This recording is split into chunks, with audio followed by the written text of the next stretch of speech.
Okay, here we are with Bill Kopp, is it, or Cope? That's Kopp? Cop. You got it right. Kopp, like the guy who's going to pull me over today for having my light out in the back of my car. He is the author of a fantastic new book. If you're somebody who grew up in the era of rock with ambition, with grand ambition and grand scale. It's called What's the Big Idea?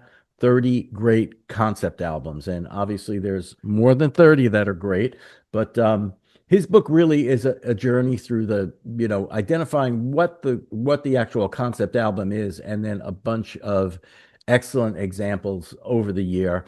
And I like that you actually profiled you didn't profile some of the obvious ones like a Tommy. You chose in the case of Townsend, you chose Psychodelic, which is an interesting choice. So why don't you just tell us a little bit about yourself before we get into this your career, how you came to this, and when you sort of first got into music and all that kind of thing.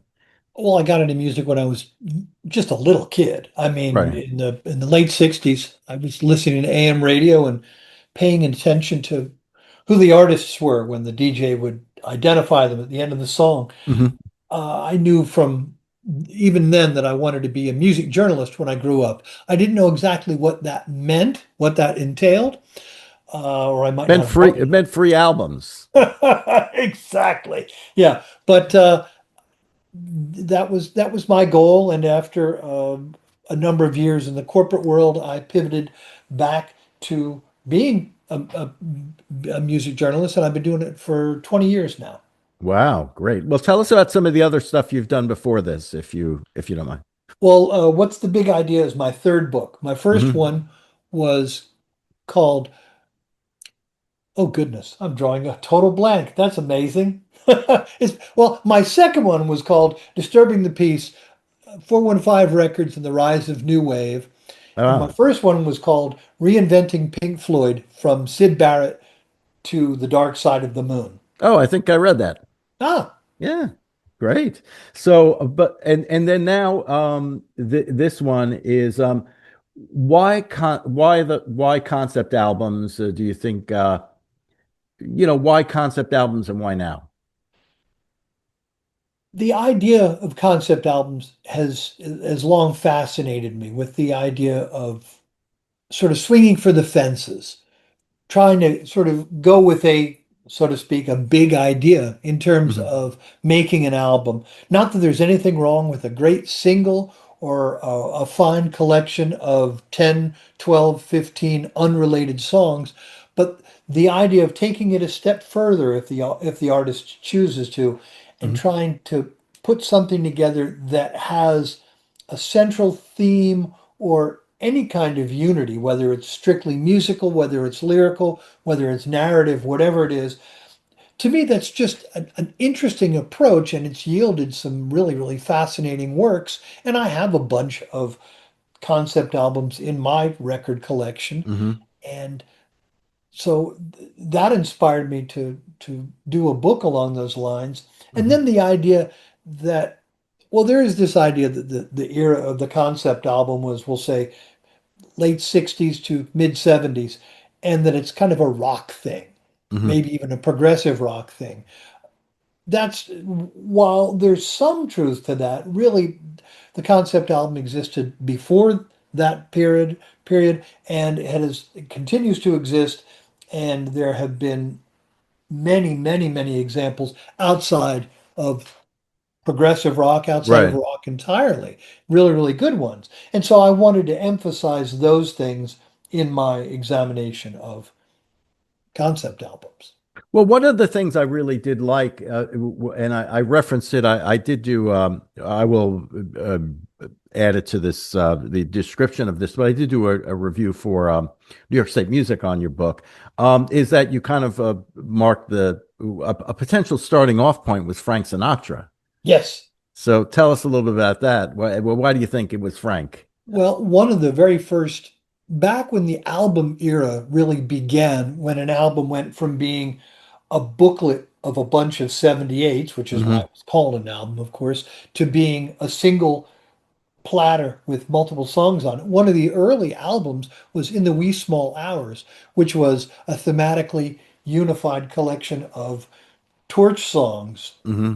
by none other than Frank Sinatra. And so there's a strong case to be made that he was the artist who initiated the concept album idea. And then, of course, he returned to it in the late 60s with what's fondly remembered as his poorest selling album ever, Watertown, which is Right. quite good, I think. Right. And it's also it's like one of those things that's been rediscovered by the hipsters, you know. It's Yeah, like, yeah, you know, it they has. kind of, you know, it's always a way to kind of tell, you know, your baby to show your baby boomer parents that you like something like Love, the band Love, Yes. you know, Forever Changes. It's Oh, like sure. sold nothing, and then it kind of really seemed to get some traction in the late 90s into the early aughts, I think. Yes. So yes, so a concept album does not really necessarily have to be a completely hard narrative story. Not at all. There are ones about theme, about mood, and then a lot of the famous ones, let's say, have what you call loose narratives, something like Tommy or whatever. But Yes. I'm gonna go through some of them now. Some of the ones which actually had some very interesting facts that I did not know. For instance, let's talk about Six Wives of Henry VIII. That was Yes. Rick Wakeman, who I just saw here 2 years ago doing his show in I live in Woodstock at the Bearsville Theater, Oh, where he tells his stories, and you know it's a great show. I think he's doing his final tour, but so how did that come about? That necessarily wasn't his idea, right? It was just kind of like once he joined Yes, after being a celebrated session musician right. for a while, as apparently, to unbeknownst to him at the time that he signed up with Yes, built into his contract was an option to make a solo album. Mhm. And so that idea was presented to him, and he said, "Sure, I'll do it." And then it was like, "Well, what's it going to be about?" I go, "Well, I'll get back to you on that." Because the idea hadn't really occurred to me before, he Right. said, more or less. He's a master storyteller, Yeah, and he tells unbelievable. the story very, very well. But he basically he was in a small airport in Virginia, I believe, and it had the little kiosk, and he was looking for a book to read, and he picked up something that inspired him. It had stories of the wives of England's King Henry VIII. And he found, to his surprise, he says, that each time he read a bit of the book, a musical idea came to him. And Mhm. so that became the concept album, The Six Wives of King Henry VIII, which, aside for some choir vocals doing the sort of ah kind of thing that Mhm. choirs do, has no lyrics, Right. but it's definitely a concept album. Right. Now that album again, even though it was, I believe it was Jerry Moss who came to them with the idea from Correct. A&M A&M Records, Records, yes. and he when he turned it in, they really didn't do much to promote it. They were like, "How is this going to be anything?" And Yeah. then you relay in the book that it actually it was two for a thing. It was one that he did a performance on the Old Grey Whistle Test Yes, in Britain.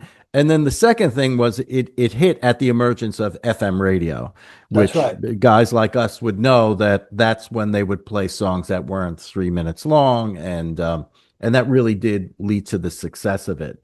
Um, Another one that is very famous and was very successful, which was actually intended as a parody, was Jethro Tull's first one. So let's talk about that. Thick as a brick.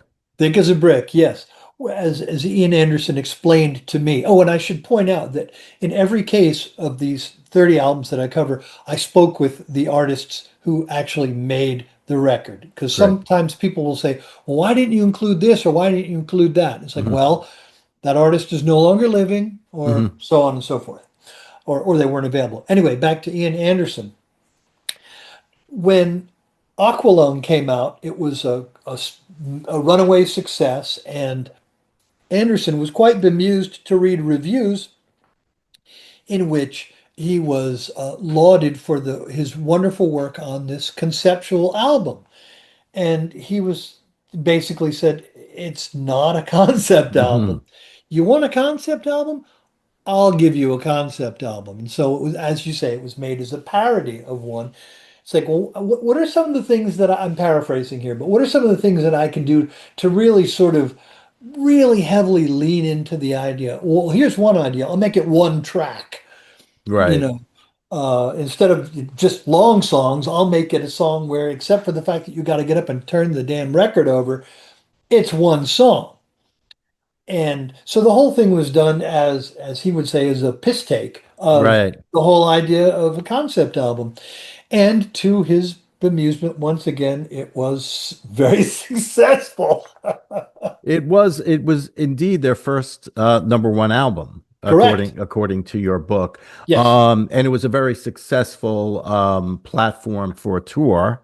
very much so. And but as you were saying, it was initially released as a sort of a 40 minutes, I guess, 45 minutes, two sides, no breaks Correct. between for the songs. And then how did they manage to get it? They did something different. You referenced to get it on radio. They released which I guess is very valuable now, radio only version with actual Right. There was track. a band, there was a banded version of, Mhm. a DJ only version of the album pressed up that actually had the songs with the little bit of that little line between them so that you could, people who know vinyl records will understand Mhm. this, where you could see where to drop the needle. Right. Yeah. And then now was a passion play a concept album? Yeah, well, probably yes, maybe, I mean, it all depends who you ask and when, Yeah. but But they did do there's a certain he did a there's certainly a follow-up. thematic unity to it. Right. And he did a second one, right? He did a follow-up He to did Thick Thick as as a Brick too, many years right. later, during Right. the period when he was touring as Ian Anderson as opposed to Jethro Tull. And I saw that tour when they came through here in Asheville a number of years ago. And they performed the entirety of Thick as a Brick and then the entirety of Thick as a Brick 2. Wow. Whereas the Amazing. original album came out on vinyl, gatefold vinyl with a giant facsimile of a newspaper. Hmm. The When Thick as a Brick 2 came out, there was a website for it, which was made Yeah. no longer active. Now, that reminds me of one of my favorite albums is well, in a way, is Genuine Imitation Life, which is the Four I am Seasons. so glad you mentioned that record. Is that a, I mean, it looks kind of like Thick as a Brick, but is that a concept album in some It level? is very Yeah, much so. The two individuals largely responsible for that are Bob Gaudio and Jake Holmes, the right. same two individuals largely responsible for Frank Sinatra's Watertown. Yes, good. Watertown was done, and the Four Seasons album you mentioned was done right afterward. Wow. One That's, question some people ask me is, well, hey, were there any records you really wanted to include but didn't? And we've just mentioned both of them. oh, wow. Gaudio and Holmes were unavailable during the time in which I was working on the album, Yeah, so they're not in there for that reason. yeah. But that's funny that you mentioned that. It's a really interesting album. Yeah, it really it's a great record. Yeah, And I'm staying in the older venue here, yeah. but one of the albums that I always really dug a lot too was Chad and Jeremy was the Ark. Oh, And yes, you cover more so the predecessor of Cabbages and Kings, which is correct, if you want to correct. tell us a little bit about. And the other thing that I didn't know is I did not realize that Chad Stewart was such a formally trained classical musician. Yeah, So just people tell us a little think. bit about them. Well, people think when they remember back to Chad and Jeremy, they think of them a bit like Peter and Gordon. Their music was middle of the road pop, a lot of it. And if one didn't dig a little deeper, they might see them as, fairly inconsequential artists who had some nice songs. In the case of Peter and Gordon, for example, a lot of them were written by Lennon and McCartney. But in fact, both of those duos, had some considerable depth. And in the case of Chad and Jeremy, they did this concept album, which was quite ambitious. Hmm. Really, one side of the record is a concept piece, and the other side are sort of related, Hmm. shorter songs. But it's a really ambitious work, both musically and lyrically. It's kind of edgy lyrically, Right. certainly compared to Chad and Jeremy's earlier work. Apocalypse and, you know. Yeah, yeah, heavy Now, stuff. now that was the first one was done under the auspices with Gary Usher. Was that the one Yes, that was produced by Gary Usher, which, correct, Beach Boys correct. fame, and then the other thing that was very interesting, which I had no awareness of, which kind of is another odd coupling rock and roll story, the is the association with the Firesign Theater and Phil Proctor.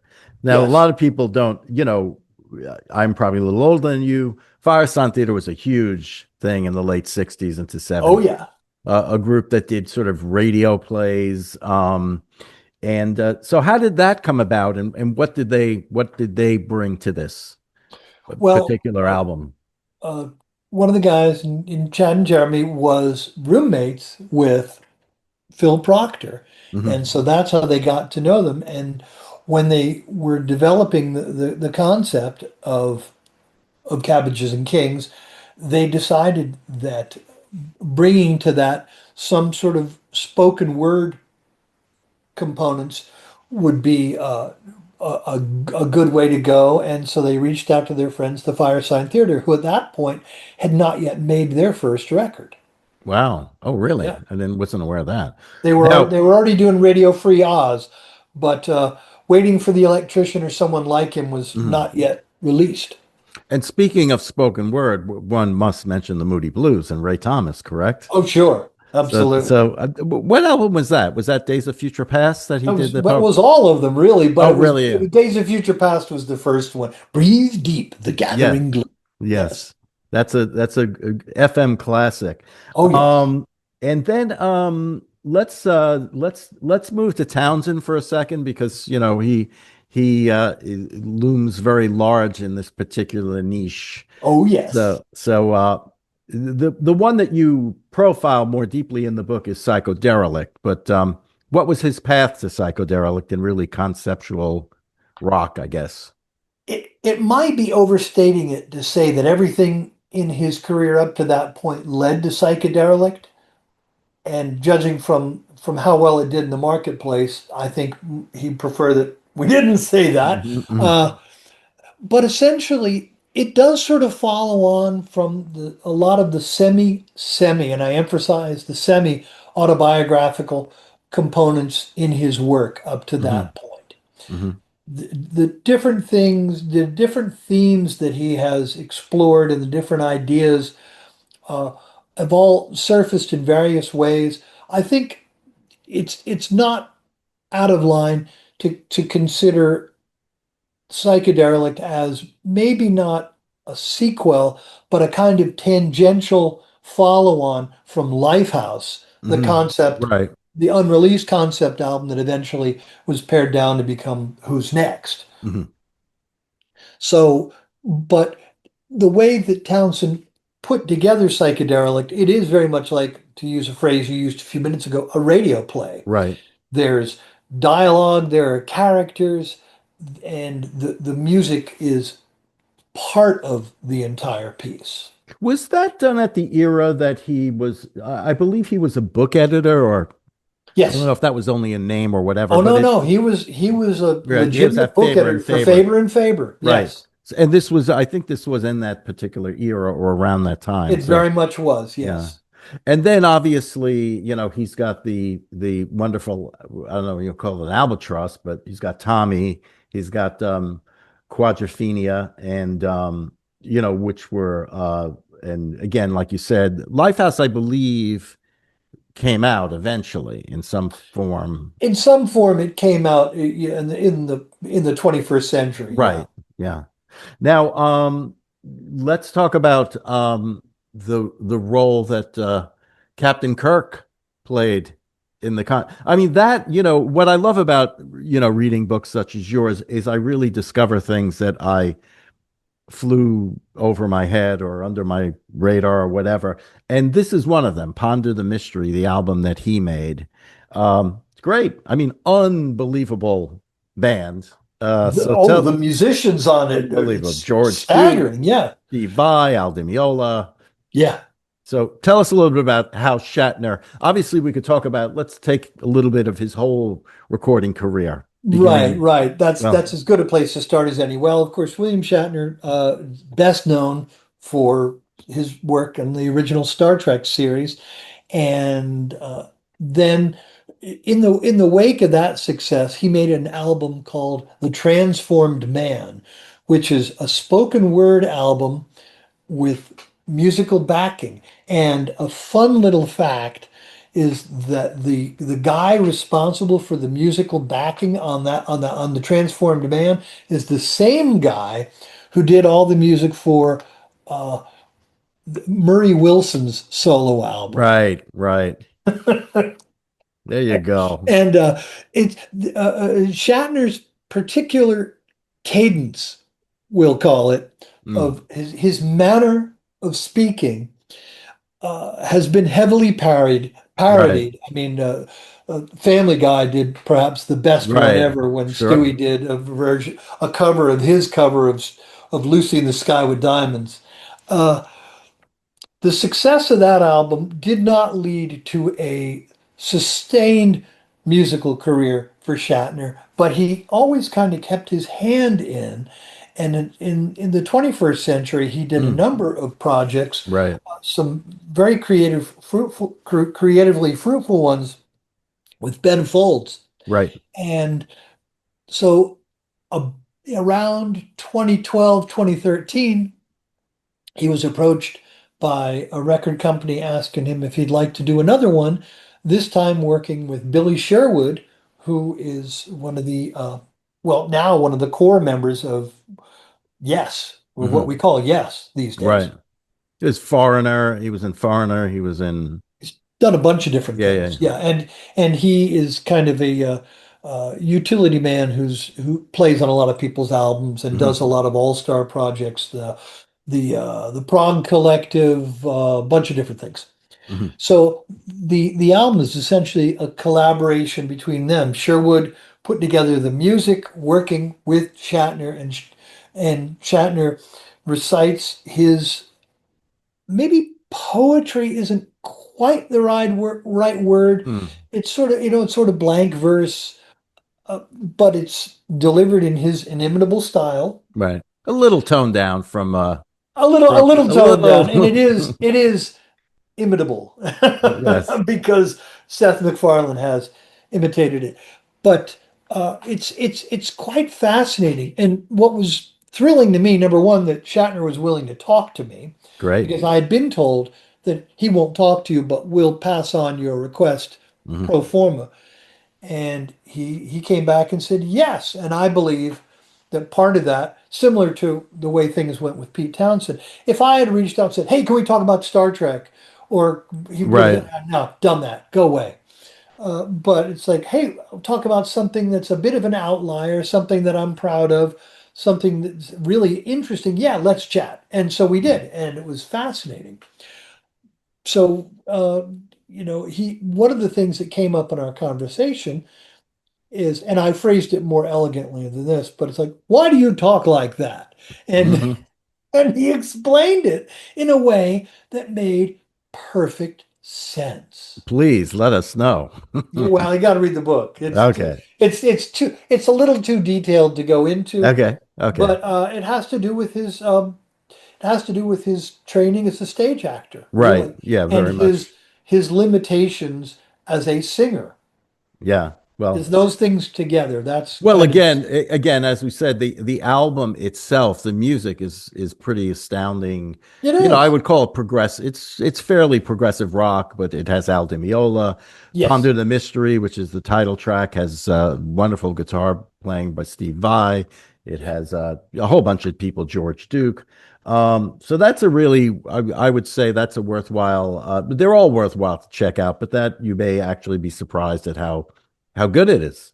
I Speaking wanted more, to kind of mix it up between yeah, really, really well-known records and things that people might have missed, shall we yeah. say. Well, here is one that I missed, and here is a concept that is the concept beyond all concept, and it is called Southern Rock Opera by Oh yeah. Drive-By Truckers. So let's hear little bit about the history of Well, that particular album. Patterson Hood, the son of one of the great Muscle Shoals Oh yeah, swampers, uh, led and leads the, the the group, and so Drive-By Truckers. And so his idea was, I'd like to make a concept album too. So we're working with some of the other guys in the band. Just when they were riding around in the van, work on going on tours, they would kick around some wacky ideas, and one of them was based very loosely on their idea of the saga of Leonard Skinner. mm, And that saga was perversely titled Betamax Guillotine right, for reasons that have to do with what supposedly happened when the right, plane crashed. right, Betamax Guillotine eventually widened in scope to really take in discussions of race relations in the South and all kinds of much, much bigger issues while still being a rip-roaring rock album. right. And so it was super, super ambitious, completely, I think, unexpected among their fans, and very highly regarded, and certainly lifted them deservedly out Mhm. of being pigeonholed as just a Southern, quote, just a Southern rock band. Yeah. Now, as we know, Leonard Skinner famously went down in a plane crash, and a couple of, I believe, the guitar player died, his sister, Yeah, several folks. And the lead singer, Ronnie Van Sant, that's the connection to the Betamax player. You can get that in the book. right. But what I also found interesting is that Leonard Skinner was known for its three guitar lineup. It's like Yes, three lead guitarists. So they right. actually brought on a third guitar for the creation of this album. And as you tell in the book, it was not really embraced by whoever their record company was. So they funded it via early crowdsourcing, I guess, right? That's right. Yeah. Crowdfunding wasn't even a thing proper in those Yeah. days, but they did it anyway. Yeah. Another band that I really, really like, and I was not aware that this was their final album, was Apples in Stereo. And they did Travelers in Space and Time. So if you want to tell us a little bit about that particular That's a project. great record. Oh Yeah, yeah, of course. ELO all it's out of ELO all over the place, It's right? ELO meets Olivia Newton-John meets ABBA meets Kool and the Gang. Right. It's crazy. It's I mean, of course, Apples and Stereo were part of the Elephant Six musical collective out of Athens, Hmm. Georgia, and Robert Schneider had this wonderful idea of making their what he knew was going to be their final album, to make it a conceptual work. It follows on musically from some of the directions that their earlier work had been going in, Hmm. but in this one, they gleefully dive headlong into a particular style, which was their idea of what pop music of the future was going to sound like. It was going to And sound like 1975. that would sound like, yes, it's more ELO than ELO. Anything. Yeah, it It's is. It's a, and the songs are the word that I can't avoid using whenever I mention that album is giddy. There's mhm, just such a gleefulness about mhm, the delivery of the music. They sound like they're having a wonderful time, mhm. and that just it just comes through to the listener so much, I think. But the songs are them reinventing themselves as this twinkly pop band of the future that Mm. sounds like, roller skating rink. But Yeah. it's but there are little vignettes like One of the songs, the opening of it sounds very much like the opening to the Moves or ELO's Right. Do You. Yeah. Yeah. So it rocks. It's not lightweight pop. It's just got this breezy. There's lots of vocoder on the Right. vocals, Tons of and them. it's more like I said, it's more ELO than ELO. Well, speaking of a group reinvention, this was one of my favorite albums, and I think I bought it for the cover, was The Turtles, The Battle of the Bands. Oh yes, So, as people know, Turtles, they were sort of well, kind of known for their pop hits, they were Happy known for their Together, pop hits. and Right, right. Eleanor, which, speaking of parody, Yes, that right, was he wrote that because he was sick of his hit and just right, thought nobody would ever do this. So with that album, they became several groups. They played right. different styles. So tell us a little bit about that album. Well, as Mark Volman of the Turtles had explained to me, the Beatles decided to reinvent themselves as Sergeant Pepper's band for their 1967 LP, and so the Turtles, consciously or not, I think, sort of consciously, said, "Let's do the same thing, but let's be 10 different bands." Right. And so they crafted a whole bunch of songs, nearly all original ones, and cast them in different styles. On one, they're a twangy Bakersfield country kind of band. On another one, they're a caftan wearing sort of strawberry alarm clock bunch of dudes. Uh, they go in all sort of different. They're a surf group on one Right. tune. The original. They The call themselves original. Crossfires, which Yeah. was their Yeah. original name. And then Eleanor was written as this sort of airheaded, vapid pop hit, which, you know, to and to their maybe not consternation, but it was a big hit. Yeah. But and they carried the theme through. There was a gatefold LP. They're wearing tuxedos on the cover, Right. and when you open up the gatefold inside, they're dressed as all of these different bands. It's a Hawaiian band. King Yes, Kamana Chief what? Kamada Wadalea and the Royal Macadamia Nuts. Yes, Yes. So this was a good transition for them. From there, they went to Zappa and his comedy music, as they say. yes. Well, what I loved about this book again, it was discovering some albums that I missed, and one of them was the Nectar album, which is tell us a little about that journey. Nectar was a band of British expatriates who lived in Germany.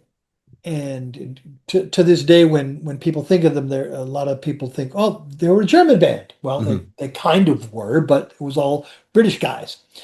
This was their album, Journey to the Center of the Eye, was kind of from a crossover period when we were going from the psychedelia into progressive rock, Mhm. and it's it has a narrative which is kind of difficult to read on the album sleeve because the description of it is printed against Yeah. a photograph of light projections like you'd see in concert, so it's tough to read. But essentially, it's a story about an astronaut who goes to outer space, and aliens take him on a journey that opens his eyes and his mind. I'm sure there were no drugs involved in this at None all. at all, I'm sure. Yes, Well, speaking, to transition from that, I mean, you go into one of the more current ones is you speak about Ghostface, yeah, a rap concept album by Ghostface Killer. absolutely. There is one of the most creative and prolific artists working today is Adrian Young, Mhm. and he created a concept album built around the idea of it's a combination of gothic horror a la Italian horror movies of the 60s and 70s. Giallo. Right, yes. And of sort of comic book culture. Mhm. And it's called 12 Reasons to Die. And it's narrated, if you will, by Ghostface Killer. Mhm. And the music, setting it apart, certainly when it came out, setting it apart from a lot of hip hop albums, while it's rap, all of the instrumentation is organic. Right. It's not a repurposed samples. There's a Hmm. live band playing on the entire Hmm. album. Yeah. Well, that makes it cheaper, and better.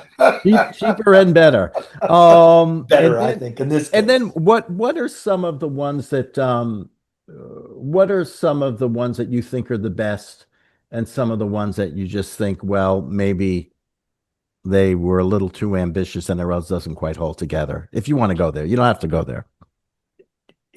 I'll take the positive side of that. Yeah, sure. There's some really under-recognized ones. Grobschnitt is a band that really only ever had one of their albums released in the United States, another German band. And that was this particular, well, actually, it wasn't even released in the US. It was released in Canada. And that's a 1977 album called Rock Pommel's Land. That's a really good, it's a bit out of its time. It came out in 77 with a cover that looks like a Roger Dean Yes cover. Hmm. The music sounds like more like 1975. Hmm. Ambitious prog, really, really good playing, and an interesting, fanciful storyline. Hmm. That one's really good. I think Husker Du's Zen Arcade Yeah, I was gonna. is an album that a lot of people love and are surprised to find out is a concept album, Hmm. but it is. The there are so many. The the most recent book that's covered in the album came out in 2024. It's the self-titled debut of a Norwegian group called Right. Sycophant, That was, and that is a fantastic album, start to finish. It's one of the best progressive rock albums I've heard in some years. yeah, I definitely checked that out. That was great. And then, as you have some credentials as a Pink Floydologist. Let's talk about Pink Floyd and the concept album. I mean, what is your opinion of that work? I love it. I mean, Yeah. that's kind of what got me started into Hmm. my deep dive into music many, Hmm. many decades ago. The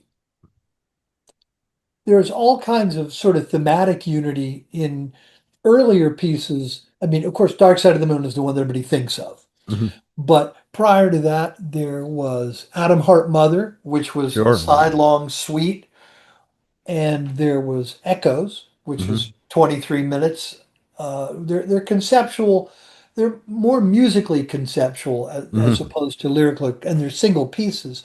But I love that work. And then, of course, when they did "Wish You Were Here," that's certainly a thematically unified work as well about the music industry and with an ode to Sid Barrett, their original, the founder of the band. And so there's a lot going on there. And then they did a couple other things that are conceptual, of course, many Hmm. things. Hmm. The Animals was certainly a concept album. The Hmm. Wall, certainly. Yeah. Okay. Well, the name of the book is What's the Big Idea? 30 Great Concept Albums. Who is the publisher and how can you get it? The publisher is HoZac Books, Oh, Todd. HoZac. Todd, yes. Todd and Company. Yes. Well, Todd was also published my second book, the one that was about The the 415. 415 records, and HoZac, they're great to work with. And so you can order it from the HoZac Books website. There's also a major online mega retailer whose name I won't mention, and I would encourage people if they're interested to either order it from HoZac or to order it special from their local independent bookstore. If they must, it is available from that big old conglomerate.